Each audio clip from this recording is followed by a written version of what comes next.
เราว่าปีนอปีนซึ่งในยานอ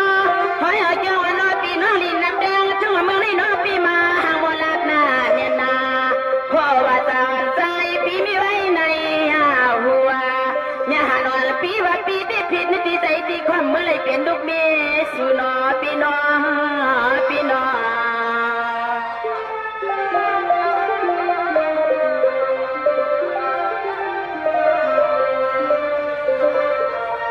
นี่ด้วยความรู้ปีใจเครื่องลูกปีเจ้ามีอยู่ที่ไรค่ะอำนาจก็คำสั่งปีมีที่ตั้งนาสิเลเนี่ยหันวันรวมยังตัวพิมพ์เลยทบหันลา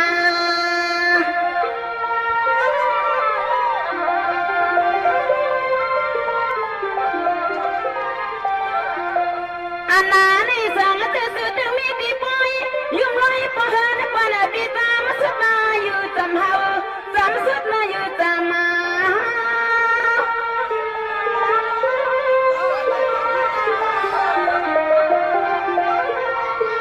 เมื่อไหร่เปลี่ยนอีกก็อย่าเปลี่ยนก็อย่าตอนตามอย่าหันอ่อนปีในความไรมีก็อยู่ห้ามก็น่าปองพอเปลี่ยนหันซา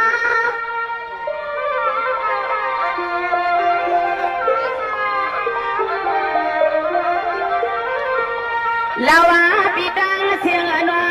เสือตาสุขมาในโนมยานางเคยทำเปียวเสียงกำหนึ่งลูกก็เลยละห้ามในเมียก็หักก็เปียงก็กินข้าวกุมมาบัว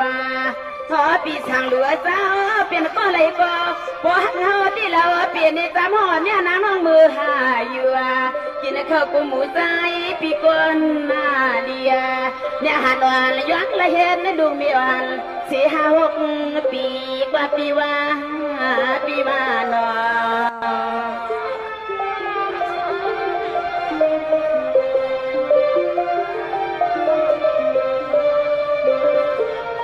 นี่ด้วยกันแล้วนอปีแห่เลยมีนอปีปุรินอนไม้ซ้อมมาปีเอาเขาว่าเหมือนนายมัว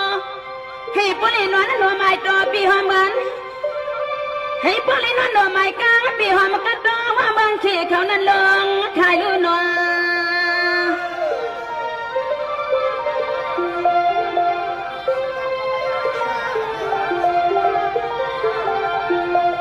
นี่คำสั่งปีติดนะก็เนี่ยหาแล้วก็ติดว่าไม่ชอบเพราะเลยสู้ให้ตายให้มันตายกาตึงเลยเปลี่ยนมีเฮือนปีเฮาว่าอยู่ก็คืนไม่คืน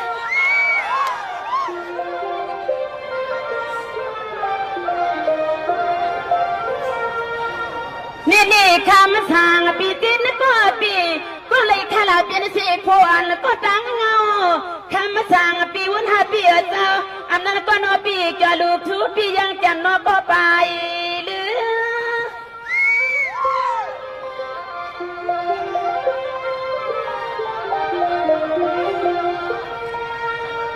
ไว้ใจละเอียดนาลูกเดียปีห้าหนึ่งก็หนึ่งคืนก็ยิงอันที่ดินว่าเปียนาสายหางดีหางเล่าปวดเฮือนปวดหน่อยปีเขาว่าน้องยังตีปวดละเห็นลูกมีเปียวหนึ่งคืนก็น้องยาตังที่ดินว่าเปียนา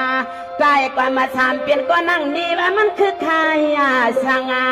ฮักกันจันในเด่มในสนามาจองคืนหุบยากันเทียงนอ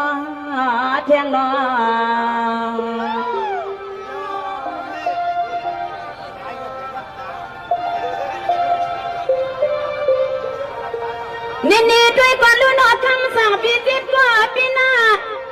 เพื่อนพวกว่าอยู่ไหนได้จิตมีปีหน้าไว้ใจใหญ่ดอกเปลี่ยนแล้วก็นอนมีอาหารนอนตีสมกาจิตผู้ในนอน